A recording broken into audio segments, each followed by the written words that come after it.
हम लोग अल्कोहल में किस तरह से इवन रिएक्शन होता है वो अब पढ़ने जा रहे हैं। देखो अल्कोहल हमारा क्या है, RCHOH मान लो ये अल्कोहल है। इवन एलिमिनेशन ज़्यादा टेम्परेचर पे होता है तो हमें को पता है। इसके लिए जो रिएजेंट होता है उस पर फोकस कीजिएगा, ये काफ़ी इंपॉर्टेंट है। अल्कोहल फेनोल ईथर में भी आएगा। इसका रिएजेंट होता है H2SO4 sulphuric acid plus H3PO4, ये दोनों रिएजेंट होते हैं। ठीक है, यहाँ और स्लैश कर देते हैं H2SO4 H3PO4, ये दोनों रिएजेंट होते हैं। और जैसे ये इवन एलिमिनेशन दे रहा है, यानी कि इसको डिहाइड्रेशन ऑफ अल्कोहल भी कहते हैं। डिहाइड्रेशन ऑफ अल्कोहल मतलब क्या है? डिहाइड्रेशन ऑफ अल्कोहल मतलब क्या है? मतलब क्या है कि अल्फा पर से OH निकलेगा, रिमूव होगा, और बीटा से H रिमूव होगा।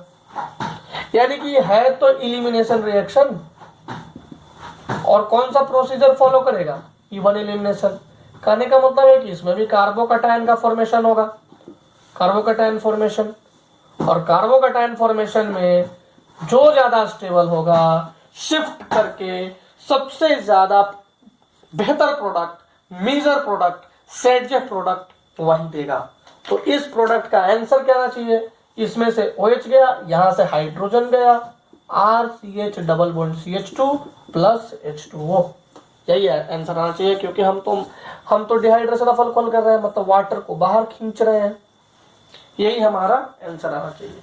अब हम लोग मैकेनिज्म की बात करते हैं, आप यहां तक लिख लीजिए।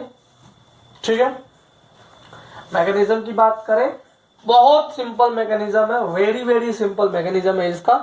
आप डायरेक्ट भी आंसर याद रख सकते हैं। ये बस यहाँ पे पॉजिटिव चार्ज डेवलप हुआ, रीअरेंजमेंट टेक्निक से सबसे ज्यादा स्टेबल जो होगा उसका हाइड्रोजन निकालने का। बाकी H2SO4 H3PO4 इज रिएजेंट। आप डायरेक्ट आंसर सॉल्व कर सकते हैं। अल्फा पे OH है, उसको निकालो, कहीं से हाइड्रोजन निकालो, अगर रीअरेंज हो सकता है रीअरेंज करके हाइड्रोजन निकालो, और फाइनल अल्कीन आंसर आएगा। आप डायरेक्ट भी बना सकते हैं। ठीक है, अब मैं मैकेनिज्म समझा रहा हूं। मैकेनिज्म उतना इंपॉर्टेंट है नहीं इसका, ये डायरेक्ट आंसर ही याद रखिएगा। और इस बार की नीट में ये क्वेश्चन आया था एल्कीन फॉर्मेशन में OH से। ठीक है, और सिंपल सा क्वेश्चन था, वो तो सिंपल वाला अल्केन, वो 3 कार्बन का दिया हुआ था, इसलिए वो ज्यादा टफ भी नहीं था। अब देखो मैकेनिज्म, इसका मैकेनिज्म देखो क्या करेंगे। अब हमारे पास रिएजेंट है H2SO4, तो हम चलो HOS double bond O double bond OH ऐसे कर देते हैं। ये टूटा, इसके साथ जाके जुड़ गया, जोड़ दूं मैं, एक्चुअली रिमूव कराना है ना हमें, तो मैं इसलिए यहाँ पे जोड़ दिया CH3। अब देखो OH2 आराम से रिमूव करेगा, इस पे पॉजिटिव चार्ज है, ये रिमूव कर गया यहाँ से, और जैसे ही ये रिमूव किया इस पे ये RDS स्टेप है अपना। मतलब अब जो आ रहा है carbocation formation is our RDS step. We have already studied elimination reaction, even elimination का RDS स्टेप क्या होता है भाई? RDS स्टेप होता है फॉर्मेशन ऑफ कार्बोकैटायन। अब जो हमारा यहाँ पे कार्बोकैटायन बन गया, अब वापिस से क्या होगा? देखो अब क्या होगा कि O माइनस है, यहाँ पे O माइनस है, S डबल बॉन्ड OH। अब ये CH2H है, इस H को अपनी तरफ खींच लेगा, और ये जो रिएजेंट लिए हैं एक्चुअली में कैटलिस्ट की तरह काम कर रहा है। ये रिएक्शन को फास्ट कर दिया अपना H देकर, और वापस ये वाला H ले लिया, और ये तो मिल गया, और इसको भी अपना मिल गया, इसको भी अपना हाइड्रोजन मिल गया। देखो, और H2O बाहर चला गया। H2O तो यहीं से बाहर चला गया, पहले बार में ही H2O बाहर चला गया। तो ये सिंपल सा रिएक्शन था, और हमको सिंपल सा इसका प्रोडक्ट याद रखना है। 1-2 क्वेश्चन हम लोग करेंगे तो इजीली समझ में आ जाएगा हो क्या रहा है, आपको भी समझ में आ जाएगा। जैसे देखो सिंपल एक क्वेश्चन है, एग्जाम्पल नंबर 1। अगर मैं इस एग्जाम्पल की बात करूं तो CH2OH, अगर मैं कॉन्सेंट्रेटेड H2SO4 ले लूंगा तो क्या होगा? देखो आप डायरेक्ट आंसर भी बना सकते हो। देखो ये OH यहाँ से निकला तो इस पे पॉजिटिव चार्ज आया। अब देखो ये यहाँ से डायरेक्ट डबल बॉन्ड तो बनाने से रहा, नहीं बना सकता है ना भाई, यहाँ पे बीटा H ही नहीं है, तो ये मिथाइल शिफ्ट करके इस पे चला गया, मिथाइल शिफ्ट करके गया CH3C CH3, अब इस पे पॉजिटिव चार्ज आ गया, अब यहाँ पे CH2 और CH3। अब देखो ये यहाँ भी डबल बॉन्ड बना सकता है, यहाँ भी बना सकता है, यहाँ भी बना सकता है। अगर मैं यहाँ का हाइड्रोजन रिप्लेस करूँगा, डबल बॉन्ड बनाऊंगा तो 3 और 2 5 अल्फा H, लेकिन अगर मैं यहाँ वाला हाइड्रोजन रिप्लेस कर दूंगा तो 3 3 6 अल्फा H, तो इसीलिए मैं यहाँ वाला हाइड्रोजन रिप्लेस करूंगा। इसी बात का केवल ध्यान रखना है कि कौन सा हाइड्रोजन को रिप्लेस करने का, कौन सा हाइड्रोजन को नहीं रिप्लेस करने का, बात खत्म। और वही होगा हमारा मेजर प्रोडक्ट। मेजर प्रोडक्ट मतलब साइड प्रोडक्ट, और जो माइनर वाला बना मतलब इन दोनों में से किसी को रिप्लेस कर दिए, माइनर वाला बना वो हमारा हॉफमैन प्रोडक्ट। तो major, what is major product and what is minor product? Major product मतलब साइड प्रोडक्ट, हॉफमैन प्रोडक्ट मतलब माइनर प्रोडक्ट। ओके ठीक है, एक क्वेश्चन और करते हैं, इसके बाद हम लोग E2 इलिमिनेशन रिएक्शन पढ़ेंगे। एक लास्ट क्वेश्चन देख लो, इसके बाद हम लोग E2 इलिमिनेशन। अब देखो E1 जिस तरह से SN1 के जैसा था वैसे ही E2 SN2 जैसा रहेगा।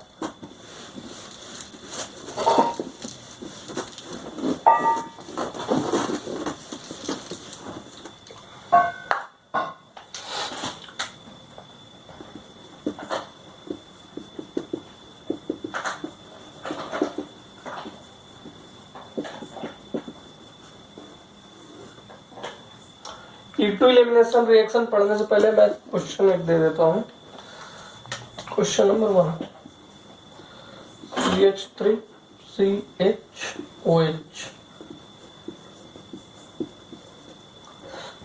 concentrated H2SO4 dealt. अब देखो जो मैंने आपको बताया है वही आपको करना है। H2SO4 देखा, अल्कोहल देखा, कुछ भी नहीं करने का, इसको निकालने का। जैसे ही मैं इसको निकालूंगा C प्लस, यहाँ पे H है, यहाँ पे CH3 है। अब देखो ये अंदर वाले हाइड्रोजन को रिप्लेस तो करेगा नहीं, क्यों? क्योंकि ये एरोमेटिक है, एरोमेटिक है, इसके एरोमेटिसिटी खत्म होने लगेगी, तो ऊपर वाले में से ही निकालने का, यहाँ का हाइड्रोजन निकालने का और डबल बॉन्ड बना देने का। देख लेना कहीं तुम्हारे निकालने के चक्कर में कोई किसी का एरोमेटिसिटी मत गायब हो जाए। एरोमेटिसिटी गायब हो जाएगी तो वो डिस्टेबल प्रोडक्ट आने लगेगा, तो इस बात का जरूर ध्यान रखिएगा। क्वेश्चन नंबर 3,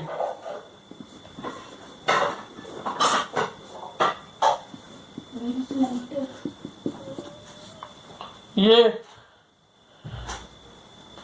आराम से इन सारे क्वेश्चंस को कीजिएगा। ये OH निकलेगा, यहाँ पे पॉजिटिव चार्ज आएगा।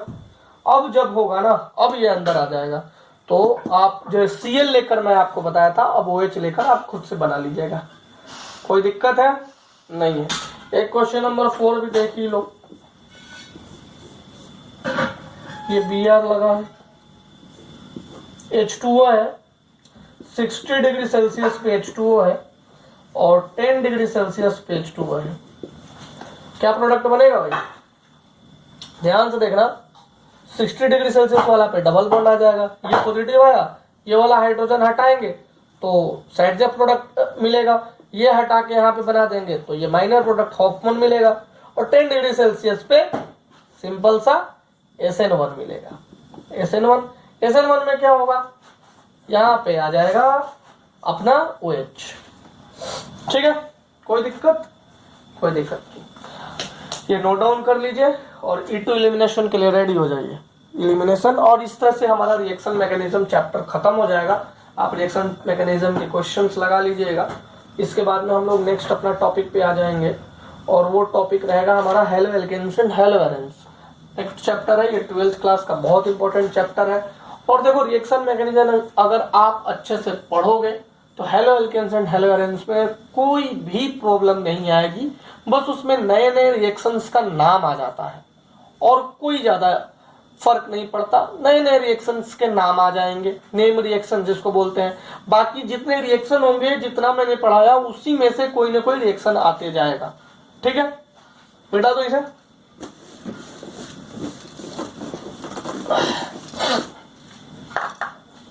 नेक्स्ट टॉपिक है E2 इलिमिनेशन। E2 इलिमिनेशन मतलब इसको बोलेंगे by molecular elimination reaction. By molecular elimination reaction. अब देखो E2 is just like SN2, बस उसमें सब्स्टिट्यूट होता था, इसमें इलिमिनेट होगा। अब देखो क्या है ये RCH CH2 X भी इलिमिनेट होगा, H भी इलिमिनेट होगा। स्ट्रॉन्ग बेस लेंगे, स्ट्रॉन्ग बेस, जैसे ये स्ट्रॉन्ग बेस लेंगे RCH डबल बॉन्ड CH2, एक ही स्टेप में, सिंगल स्टेप में, जैसे वहां होता था, जैसे इसमें कार्बोकैटायन इंटरमीडिएट बनता था, यहाँ पे ट्रांजिशन स्टेट इंटरमीडिएट बनता है। और ये तो तुम्हें पता ही है कि SN2 में भी ट्रांजिशन स्टेट बनता था, जैसे RCH CH2, इसमें X। अब हमने स्ट्रॉन्ग बेस लिया, स्ट्रॉन्ग बेस लूंगा तो होगा क्या RCH CH2। अब देखो ये X टूटेगा और यहां से हाइड्रोजन भी टूटेगा, ये दोनों ब्रेकिंग बॉन्ड है, ब्रेकिंग, इन दोनों का दोनों ब्रेकिंग हो रहे होंगे एट द सेम टाइम, ये दोनों टूट रहे होंगे एट द सेम टाइम, यहां एक बॉन्ड बन रहा होगा, फॉर्मेशन। ये दोनों टूट रहे होंगे जिस समय, उसी समय ये बॉन्ड बन रहा होगा। और ऐसे स्टेट को हम, इंटरमीडिएट स्टेट को हम ट्रांजिशन स्टेट कहते हैं। What we call it, transition state. वहां पे याद है क्या होता था, एक तरफ से टूटता था और दूसरी तरफ से अटैक करता था, इसलिए वहां पे सिर्फ एक ही डी या एल फॉर्म में से कोई एक मिलता था, दोनों नहीं मिलते थे। क्यों? क्योंकि ऊपर नीचे दोनों से अटैक नहीं होता था। समझ गया? समझ गया? तो फाइनल आंसर क्या आएगा, RCH डबल बॉन्ड CH2। ठीक है, इसमें भी स्टेबल प्रोडक्ट पे ही अटैक होता है, ये बात याद रखिएगा। भले ही इस पे कोई नो कार्बोकैटायन फॉर्मेशन या कोई कार्बोकैटायन का फॉर्मेशन नहीं होता है, बट एक बात जान लीजिए कि अटैक जो होता है वो हमेशा स्टेबल प्रोडक्ट पे ही अटैक होता है। मतलब स्टेबल प्रोडक्ट वाला ही आंसर आप मारिएगा, स्टेबल प्रोडक्ट वाला ही आंसर आएगा। ठीक है, अब इसका कैरेक्टरिस्टिक्स क्या है वो मैं लिखवा देता हूं, मिटा दिया जाए। ओके,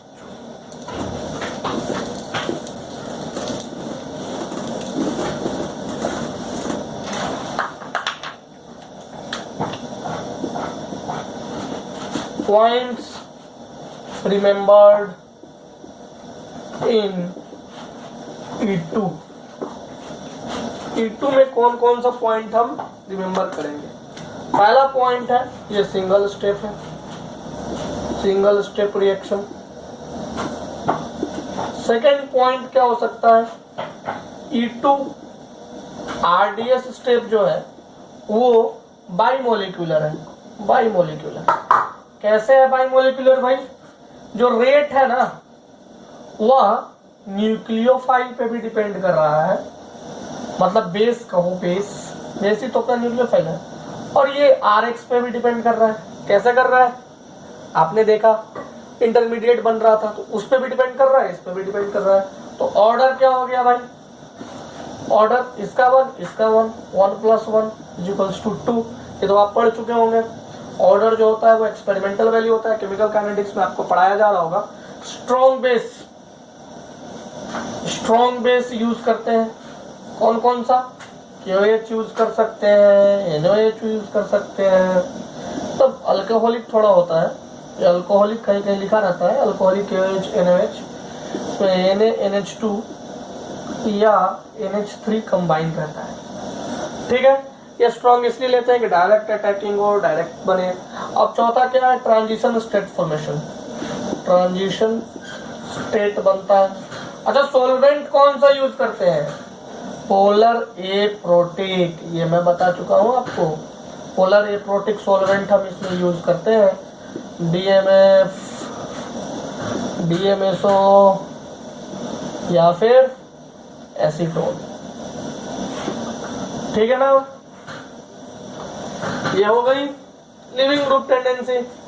जैसे जैसे ये भी वही है, लिविंग ग्रुप बढ़ेगा स्टेबिलिटी रेट बढ़ेगी,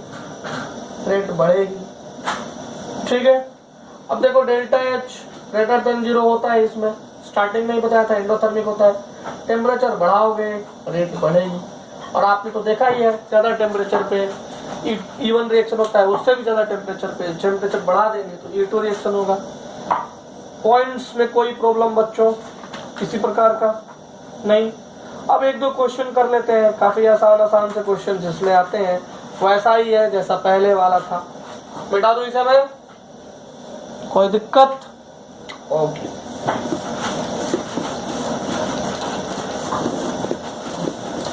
अब देखो क्वेश्चंस, एग्जांपल नंबर 1,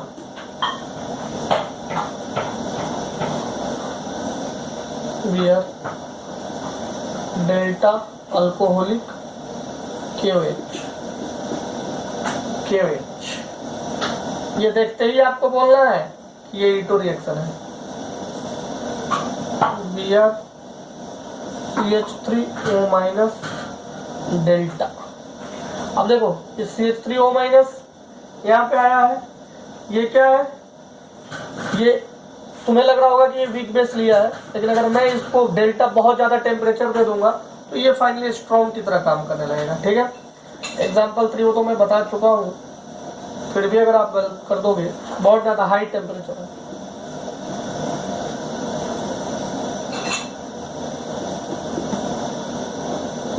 अल्कोहलिक और डेल्टा। चलो ये 3 क्वेश्चन है, बनाओ। साइडजेफ और हॉफमैन प्रोडक्ट बताओ। इसमें देखो इसको हटाओगे तो 2 प्रोडक्ट मिलेगा, इसमें हटाओगे यहाँ पे तो यहाँ डबल बॉन्ड, नहीं तो यहाँ डबल बॉन्ड, 2 ही साइड डबल बॉन्ड लगा सकते हो। इसमें कोई ट्रांजिशन स्टेट बनता है तो तुम्हें पता ही है। अब देखो ये है साइडजेफ प्रोडक्ट, क्यों? क्योंकि ज़्यादा नंबर ऑफ अल्फा एच है, ज़्यादा स्टेबल है। और ये है हॉफमैन प्रोडक्ट, क्यों? ये मेजर है और ये माइनर है। सिमिलरली इसमें क्या होगा भाई, ये यहाँ से हटा और यहाँ पे डायरेक्ट बनेगा। इसके पास एक हाइड्रोजन है, हम डायरेक्ट यहाँ पे ऐसे बना सकते हैं। यही हमारा साइडजेफ प्रोडक्ट होगा। अब इसमें देखो 2 प्रोडक्ट बनेंगे, ये हटाओगे तो यहाँ वाला हाइड्रोजन हटेगा और एक प्रोडक्ट ऐसे बन जाएगा, और एक प्रोडक्ट क्या होगा, यहाँ का हाइड्रोजन हटेगा। मान लो हमने यहाँ का हाइड्रोजन हटाया, यहाँ डबल बॉन्ड आ गया ना, और एक यहाँ पे सिंपल सा, तो यहाँ पे डबल बॉन्ड आया है, डबल बॉन्ड, ठीक है, क्लियर। देखो इसमें 3 3 3 3 टोटल 12 अल्फा एच है। इसमें देखो 3 बस 3 अल्फा एच है, कोई दिक्कत? और एक यहाँ पे भी तो है 4 अल्फा एच है।